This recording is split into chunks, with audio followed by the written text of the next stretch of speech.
Okay, so let's see how this goes. Right, so I plan to do some sort of tutorial. Let's just post a shout box and see if people turn up. It doesn't really matter if they do or not. I'm hoping this might be able to be recorded.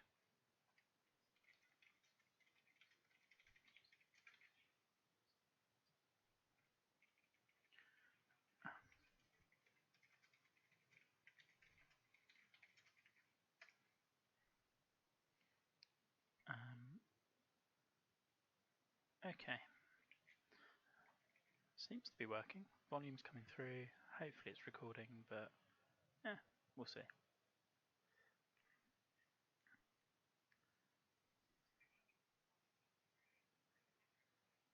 Pop this down. So all I'm going to do first of all is just come up with something here in terms of just making it work. This is a course that will almost certainly never see the light of day. I was mucking around with seeing if, and this is before Jackdaw Heath came out actually. Oh, we are struggling doing quite a few things at once. Little computer. So I don't need that, I don't think. Might smooth it up a bit. So this is before Jackdaw Heath came out, and I was toying with the idea of doing a Highlands course with loads and loads of trees and not necessarily going the pines route. So I thought I'd pop down a couple and see where we get to. But I did pop down one sort of green idea, and I didn't mind it. This was an idea that was potentially going to go way back when I was in embryonic phase, coming up with something for the major. And as you can see, we've got our first green very loosely sculpted. Now the reason for doing this is there was a little comment in one of the judging threads from World Cup about green sculpting. Hiya Jamie. So yeah, there was a little comment about green sculpting and this whole puddles on greens thing. And it's not something that depends how you look at it. So, we are struggling, little computer. Come on. I could turn down the graphics a little bit, but it's not really what I want to do. So, the thing that people get dinged about and get dinged for would be something, let's say, like this, where there's a little bowl in the green. Something like that, where now, let's say we put a pin here. So if you're approaching from down here, let's say you're 313, that's fine. So you can use this little slope to feed it on it, and this slope means you probably I've bumped it all the way down. Thank you for letting me know. Better? Let's just push it all the way. Go for that sweet voice. Okay, well we'll start over about now. I can always clip the first part and cut it down. So this is a course that start over. This is a course that won't ever see the light of day. It was embryonic ideas for a major contest that I won't be going with. But it's a useful little one to talk about greens because it came up in one of the judging threads, and I thought I'd try to explain a little bit of what I do with green sculpting. And I mean, I had some nice comments on it on Kaima, and I think it's getting better. I'm going to go a very different route for a couple of different courses, but essentially the comment is one about puddles on greens and kind of what that means. Now you'll see here that everything's sort of funneling into that. Now some judges might, and it was one contest a couple of years ago, I think. It was the National Treasure one where this was an issue, because I was browsing, I think this is pre-rookie, I was browsing a lot of old contest threads and just seeing what judges go for and what they don't. And one of the things that came up unanimously in this was this whole, there'd have been a puddle on the green here, or here, or here.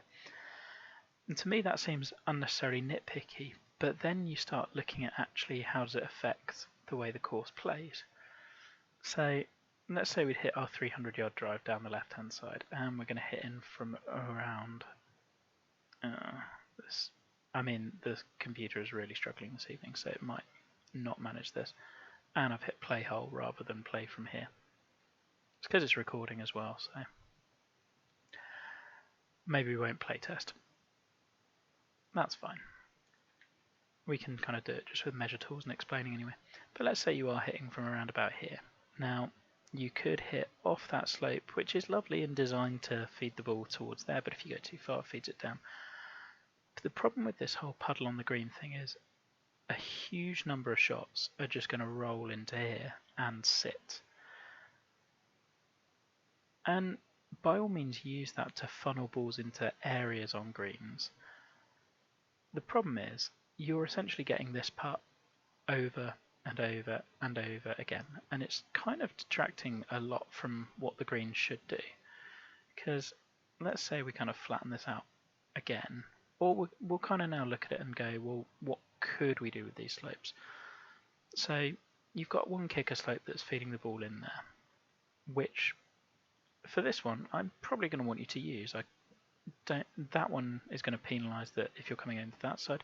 But at the moment, if you're going to hit that slightly too hard, you're funneling into that pocket. If you hit this one, you're funneling into that pocket. No, I wouldn't hit my spot. There's literally no chance. But what could we do with that? Well, I mean, you could make it a tier, in which case the ball's rolling down to potentially here, or stopping here, or whatever. But at the moment, everything's going to funnel into there, which it really isn't what we want. So when people talk about puddles on greens, they don't really mean actually we're looking for spaces where the puddles are. What we're really looking for is, say, a more logical green where everything kind of rolls off a little bit.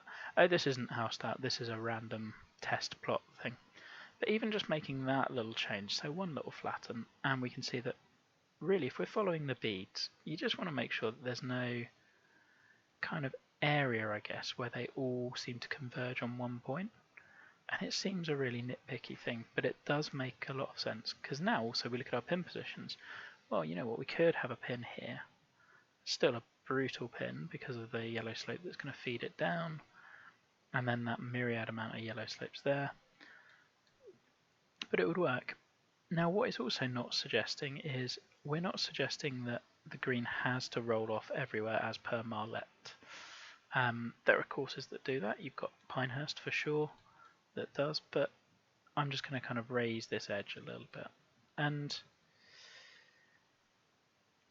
there are courses where it does run off everywhere, and it does make it part of the strategy that you want to be leaving yourself sensible putts. So here, well, we've done a little bit of flattening, but would the bead still kind of been going to the outside somewhere? Yeah. And the idea of this whole drainage thing is basically the water should be able to exit the green at some point, so everything should be flowing down somewhere. So here, well, where are our exit points? Now if I was looking at doing this green properly, I'd probably make this like a low point where it's a little runoff, but it's not really in play. And once you start doing this, I find your greens just get, it's not so much the water having a spot to run off, it's just that the slopes become more logical and more consistent. So with this one, I don't really want it to be a runoff. I just want it to be, yeah, about like that, let's say. Because really we're not using it as a runoff, we're just using it so that there's kind of like a general gradual gradient.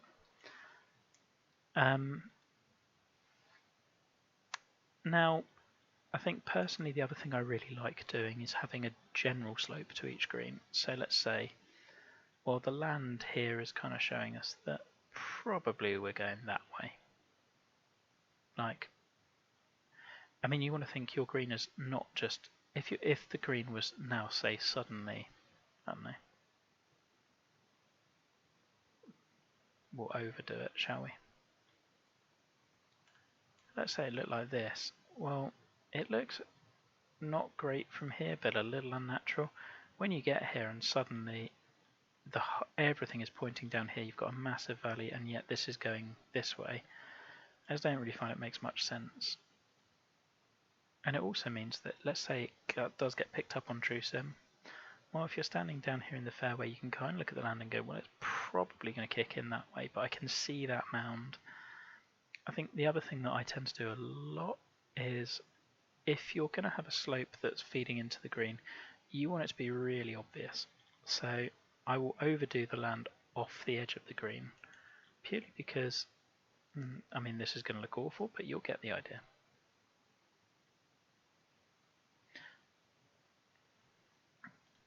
I find that a lot of how we play it, it's a very visual game. So if I'm standing down here, I want to be able to think, well, you know what, if I hit that slope, it probably will come in. Now, have I actually altered the green slope? Yeah, a tiny bit. You can see where the green grid has kind of gone up a little bit because it's no longer drawing the whole thing. But not massively. Whereas, what changes have we made? Well, you look at how much more severe that is. You can still tell, as it is like here, that the ball's going to funnel in. I think the point is really one of make it relatively obvious which way your green is sculpted. So what I figured I'd do now is I've kind of marked out a rough green site up here. There's no logic to it really. I'm just going to lay down a green that could be a par 3. It's got quite a nice setting. Like I say, this plot is going absolutely nowhere anyway. Hi Wes, good evening. So I figured what I'd do is talk you through from the ground up how I might do a green. Just because I think it was Loco and Whiterun that got this comment, but it's a pretty common one. So we've got this sort of green, and you can tell it's horribly undulating because I bumped the hills on this plot right up. This isn't Housestat South by Southeast. Oh, it hasn't changed the title. That's a shame. I wonder if I can edit it on here. Oh yeah. Green sculpting.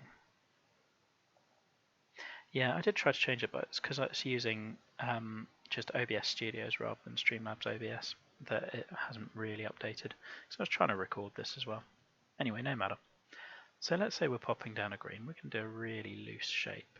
And again, everyone has their own different ways. Some people will be really methodical. You watch Joe, you watch Mayday, you watch Eric, and how they kind of will lay down splines. Really methodical at the start and kind of really precise. That's not really my style. I'll try to get a rough shape down and then work with it. And just, the first thing you'll see is that all those nice contours that we had have immediately gone. Now there's a trick for getting around that, but you can see the land we had, and sometimes you want it to flatten, sometimes you don't.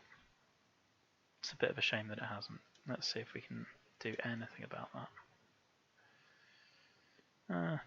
Could leap into another plot, but nah, sod it. Let's stick with what we got, because most people will be using the auto-flattened version anyway. So what I think we don't really want is, let's say we'll do a flatten down here, because you want to get rid of those kind of sharp edges. Even if we want a runoff, we want it being like a little gradual. So I'm just going to muck with some of the sculpting. It's relatively random, but let's say we might see a hill there. And personally, I've always really liked doing flatten for this. I know a lot of people will say don't use flatten up or don't flatten on greens. I quite like it. It creates natural slopes, and you can always add in the fun stuff later on with rays if you want.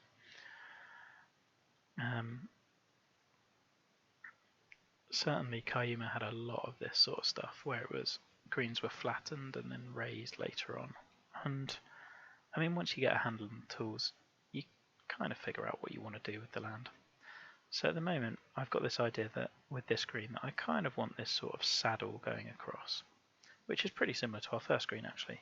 So we have saddle there, and just kind of humps back down. And that one's going kind of forward to back sloping. Anyway, let's look at what we've got. So we've got a big green for this. That's fine, because if it's a huge green, I can make the slopes really exaggerated. Now what I want to look for is there anywhere where we're going to have those puddles on the green that we were discussing and didn't really want? Well, straight in this middle, we can see we've got this coming in here, this coming in here, coming in here, and pretty much around about here, pretty much right where our flag is. The water's not flowing anywhere, so it's not too bad at the moment, but let's say we just raised this bit up, not even by much, 5 inches or so. Well, now everything's sloping towards the centre, And I don't really think that's what you want for this one. It's not meant to be a punch bowl. Now, this isn't how we tend to see it, but it's kind of illustrating a point. Where we might see it more is, let's say we go, oh, actually I'd really like this to be kind of a tier or a spine or something like that. And we'll just drag that in here. Maybe we drop, I don't know, this bit down. And now suddenly we've got tier, mound coming down, and we've got this low point where, again, you can see, where are we finding it? This one is maybe our one. It's still kind of flowing this way slightly, but you're looking for points where they all kind of converge or look like they're slowly converging. So in this case, what I might do would be to just do a general slope and think, well, which way do I want the water to... You can either think of it in terms of water, or where do I want my general slope of the green to go. Now, we look back from here and we go, well, it's on a hillside that's kind of flowing this way. So I'm probably going to want my general slope of the green to go down here. And it is. I mean, look at it, it's 5 feet down, essentially, from where we just hit that click. A couple of ways you can do it. Tend to go to the soft fuzzy brushes on raise. If you want to create a really gradual slope, make this giant, not necessarily that big, and maybe go down a foot off the edge of the green. So the fuzzy kind of part is just kind of touching the edge of the green. Now we'll try to get an angle so you can see it, but let's say we were raising it, you can see that creating that general slope. And I mean the big stuff you can do pretty simply, but let's say we want to lower this down by, I don't know, maybe 1.5 feet. Now what that is going to do, and you can see it just moving there, that's going to create us a nice little slope on the green going this way. So 1, 2, and now we look, if you take the measure tool, well, down 1, down 2, up 1, 0. So actually, it's still kind of bowling in this little area. So here is not good because everything's flowing in that way. So we go again, and maybe you go, well, I want that general flow from this way down to that way. Again, people will say don't use flatten. Quite like flatten for this. So drag and drop. We can do all the miniature stuff later on, but hopefully now -1, -2, 3, 4, 5, etc. Okay, still not making the most sense if we want like just a gradual little slope. Let's say we put it down 1 there, maybe 2 here or 3 here, and maybe the same here. Or maybe we want to raise this middle bit so that it kind of flows off the side a little bit more. Now again, I mean, we can clear out the measure tools, we don't need them. But what we're really looking at is how can we create that kind of gradual slope. 3, 4, 5, 6, and yeah. Now is this making more sense to me? Well, let's go back to the playability. We're saying we're hitting potentially a tee shot from here, funneling into the green and going down here. Well, beforehand, if it was hit slightly over here, it was rolling down towards here as well. If it was hit long, it's going down there. If it was hit short, it's going down there as well. Well, now we've kind of got a miss. So if you go right, you're still funneling off. Do I think this is necessarily a good green? Absolutely not. At the moment, it's going to be far too easy to get to that pin. But what are our other pin positions? Well, could we have one, I don't know, maybe down here? So now we go, well, we've got that nice little slope down there. Actually, I kind of want to make more of that little funnel, so that maybe you have to funnel to get the ball down to this pin, kind of a reverse Redan sort of style. Now I'm just going to use flatten again because I find it really easy for doing large green slope ideas and gradual stuff. So you can see we've got this big slope here, lots of yellow, and if we're hitting into there, then, well, we're still going down 5, 6 inches, which doesn't sound like a lot, but that will do a good amount. Now if we hit into the middle, we can probably roll it around here, whereas on a par 3, it's difficult to create options, but now I'm seeing this like, well, if you hit into there, then it's going to funnel around. If you hit onto here, then it's going to kick right the way back. So we probably don't want that. But what we might want to do, because this bit, now I'm seeing lots of yellow, which I don't really like, well, maybe we'll make that into a little tier. Tiers are great. Tiers can be overused. I'm a huge fan of them, as anyone who's played my courses will probably know. However, I think what I'm leaning towards now is the fact that you can use them in two ways at once. So let's say with this one, we'll do a couple of little flattens just to get the idea. I'd probably do it with raise because flatten tends to give you these slightly longer slopes. And we can tidy those up. So let's say you see these slopes which are going on for a box. Basically, that's rendering like this section of the green basically from here's the earliest you could place a pin down here. Here's really the earliest up here. We've kind of taken out all of that. Could be what you want, could be what you don't. I mean, it's going to be really penal rather than if we have a super sharp tier. And there's a couple of ways to get around that. You can take... So what I'm kind of trying to suggest is rather than having your tier going from here down to here, well now maybe we're going to have our tier going from here to here. Same slope, but we've given ourselves more pinnable area on both sides. Now, why might I suggest a tier rather than that big long slope? Well, a tier gives us variety on a par 3 in a way that...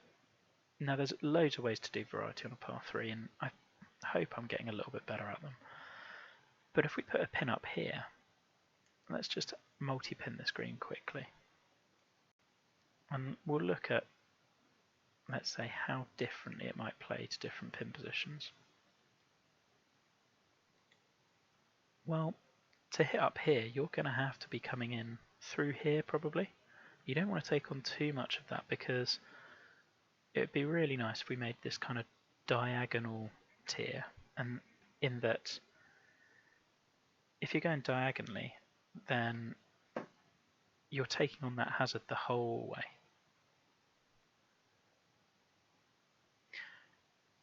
And basically the closest, so I might try to move this pin all the way over here to say, well, or a little further, because that way, the more you're taking on this diagonal line and trying to gamble close to the pin, the more likely you are to roll down it and funnel into a position from where it's going to be a good 2-putt.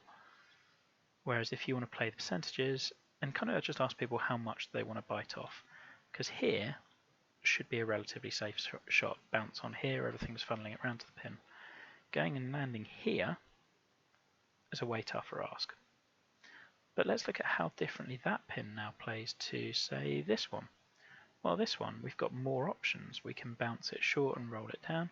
We can try and bounce it here and use the tier as a backstop. We can even try and bounce it off this side and then go, well, you know, if I'm hitting it off here, then it's going to be funneling in and probably back round. But we've then also got that, well, if I'm going to go too far right, then I'm leaving a putt, but that putt would be back up the slope, so there's more we can work with there. What about this pin? Well, with this pin, I haven't really done anything with it. What I'd probably look to do is not maybe either have a false front, we've kind of got one already, or have a bunker in front or something like that. I mean, you can play this one by off that one, so off this slope here, I'd really mess that one up. Switch to another pin quickly, and the other thing I think is worth always remembering with this is sometimes the greens don't always update when you're working with them, so it's always worth kind of going in and out, and if in doubt, hit play test, and it kind of resets everything. Hi Joe, this is just there were some comments in one of the World Cup Design group threads about greens and puddles on greens, so I thought I'd do a little tutorial just because I was tagged in it, and yeah, it's quite nice to do something given that I'm not streaming the major course. Proper green drainage. We'll come back to that at the end. But let's say we've got our little false front there. Not necessarily all the way. I've never been a fan of green false fronts that are basically, can you carry it? It's more, how much of it do you want to carry? Doesn't look like the Fuzzier project. It's not. But again, like, let's say we pop that little false front in there, and you can see it's kind of already there, but let's make it a little bit more severe. So again, all of my the way I tend to do greens is get big ideas in first and then tweak the little stuff later. So with that pin, we've now got a couple of different ways to play it. Do you want to bounce off here? Really risky play. But maybe if we wanted to put the flag in here, gives you an option to do that to get really close. Or we could have off here. If that was the case, I'd probably look at making the slope. Let's say we want to really reward people for taking on this option over the false front. Well, we probably want to take this side of the land down a bit as well. And therefore, if you're going and playing safe over the false front on the left-hand side, well, maybe we're going to give you a longer putt, but it would be an uphill putt. So you can see now all the little beads are flowing down this way until we get to here.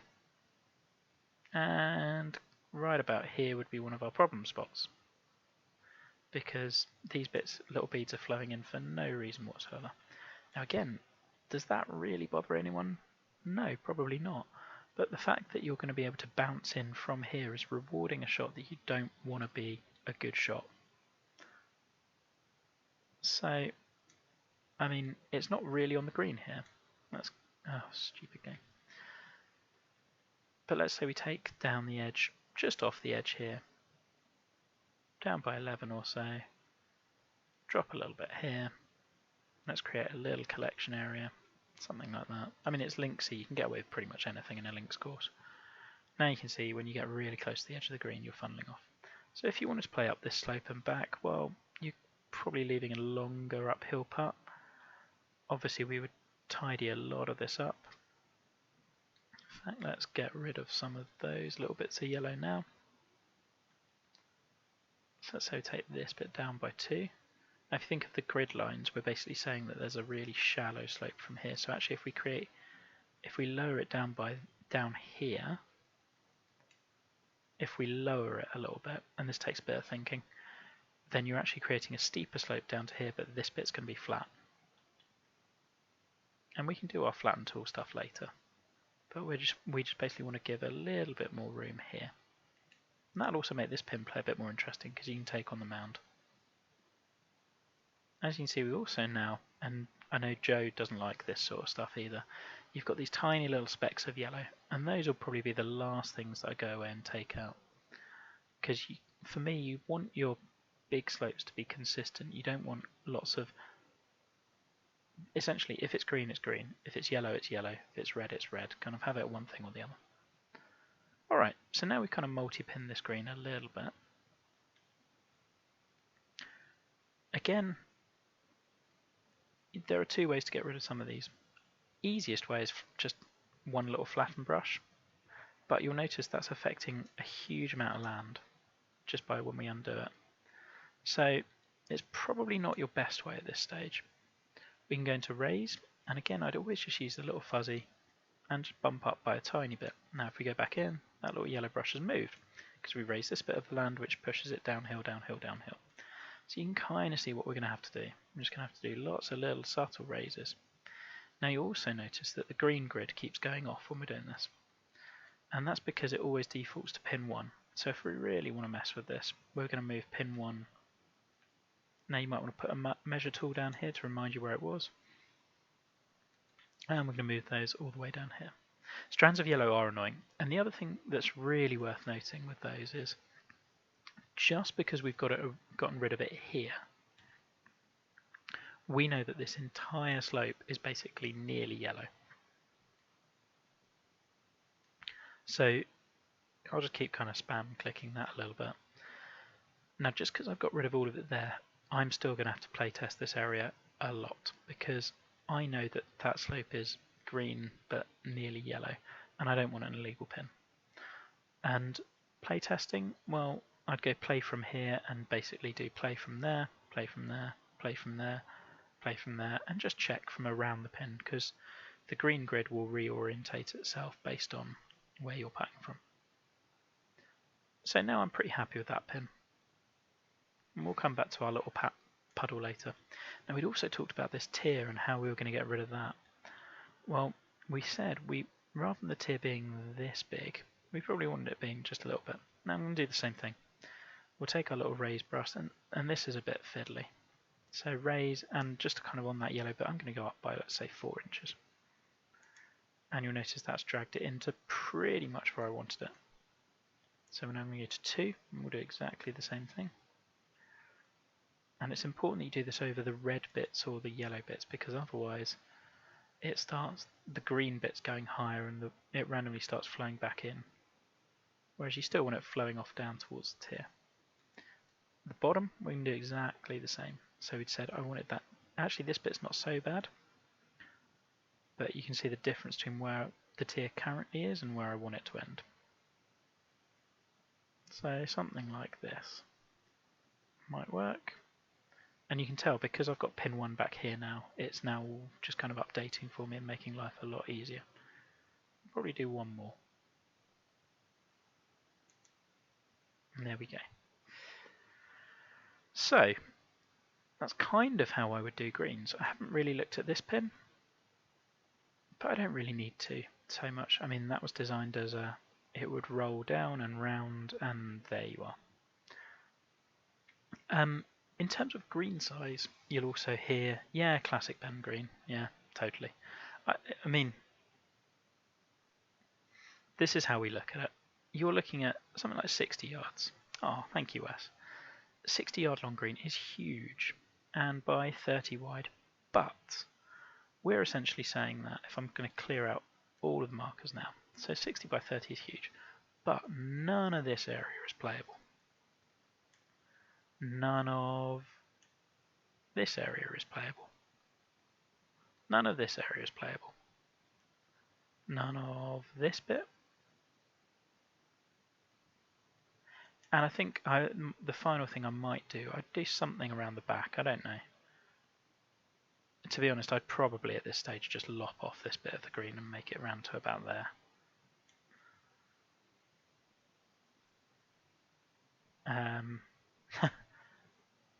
Step 2, how to drain a punch bowl.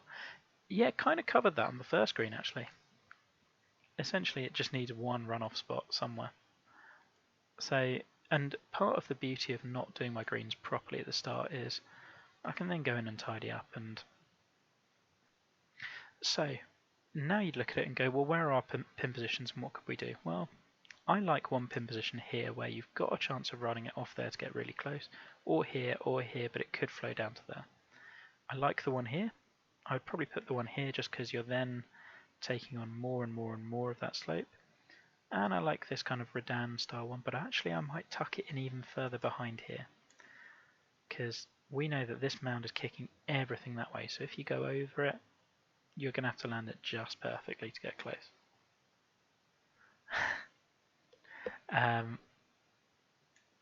Now, what else did we talk about? Well, in terms of where's the water running off, I think we've kind of covered it, but for this pin, well, we've got a runoff in that it's all going downhill here. Does that mean that the ball is going to run off if you're here? No, not at all. I mean, here to here, -1, 0.1, not going anywhere. But the gradual slope means that the water would run off.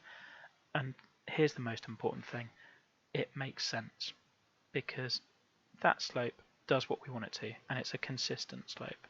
What people don't like, and I completely understand, is when, let's say, there's a random 6-inch mound there and one here.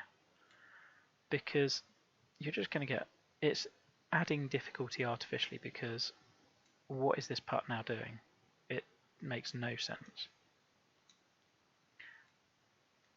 And it's the same with kind of the crowned pins. Like, we don't need to do it to make it difficult. Where else is... Oh yeah, of course, all the measure points came back in. So our water is running off that way, no puddles. Our water is running off that way. It is running off a little bit that way. And no, probably not here. Now, do I want to do a tier that's that small, 8 feet, when you're hitting a 200-yard club? No, I don't want that to run off at all. But I equally don't want you to just be able to smash it up there with no issues whatsoever. So at this point I might start looking at bunkers and going, now, where do I want them to be? The lighting on this is good though. Now, bunkers you can do in a number of different ways, and that's a different stream. But you might look at where is natural land for a bunker there. Where would you like a bunker to frame it? Well, we look back at the T and you might go, well, you know what, actually one there would work really nicely visually. One back here for sure. And actually that serves a strategic purpose as well, in the sense that you go along this pin, you're in a bunker hitting down a slope. That's going to be really scary. Do you want one here? No, I'd probably want runoff area. And also, I've got this false front, so I kind of want the ball to run off anyway. So why don't we make that a little bit of fairway apron? Somewhere around here. I don't know, maybe it comes in there. Then go back to the tee. This is why measure tools are great, because you can look at it really quickly and just delete it. Do we want anything long? Maybe. Bunkers at the back of the green are tough. I mean, I might go with something there, but that's the one that I'd be unlikely on because I just don't think it adds anything. So yeah, I mean, in a nutshell, that's my take on green sculpting. I tend to go big slopes first and let them define the little slopes. Now, is this totally done? No. I would still kind of be looking and going, well, and this is one thing I'm definitely starting to do a little bit more, is going, well, where rather than like a bog standard break that is just going 1, 2, 3, 4, 5, 6, well, actually, how can we make that a little bit more interesting? Previously, I might have just kind of used this, but actually, maybe we want to make a few more subtle slopes around the pin. What we don't want to do is just create all those phantom breaks, but there are better people for micro sculpting than me, for sure. Now, also, does this mean that you can't have little humps in a green? Of course not. Like a couple of inches, sure. The break sort of slows down and then goes over it. That's normal. I mean, look at the mounds we've got. Got loads of undulations. It would be ridiculous to expect this to be perfectly flat the whole way across. But they've got to kind of make a bit of sense, and they shouldn't be there just to add difficulty artificially. So yeah, anyway, I think that's probably where I'm going to wrap this up. It's just a brief idea on this would be how I'd look at greens, how I'd sculpt them, and kind of that process from the get-go. Most of it's looking at the land and seeing what you've got. The fact that it does this kind of auto-gen terrain that automatically flattens is a real pain. I'll actually link in the comments to this, a video from Jeremy that shows how you get rid of that. But that's kind of my take on greens for the moment. This is far from perfect. Have a look at some of the others that I've done for hopefully better examples. When is the next lesson? I don't know. I mean, I'm not planning on doing very much of this. It was a question that was asked and I was tagged in, so I thought, seeing as I actually feel I can contribute to this, I would. So anyway, that's going to be me wrapping this up. Thank you very much to those of you who've joined along, and hopefully the video saved so that the guy who asked for this can actually have something to look at. But if not, we'll do it again another time. Yeah, updated tutorials I think would be a great thing. And actually I'm planning on doing something and coordinating a couple of people. I was chatting to Eric about it a while ago for Rookie, and just having kind of 2-minute quick tutorials on how to do routing, how to do hole design, strategy, whatever, just like the bare bones of what people need to get through group stages of Rookie. Because I think we're kind of missing that a little bit.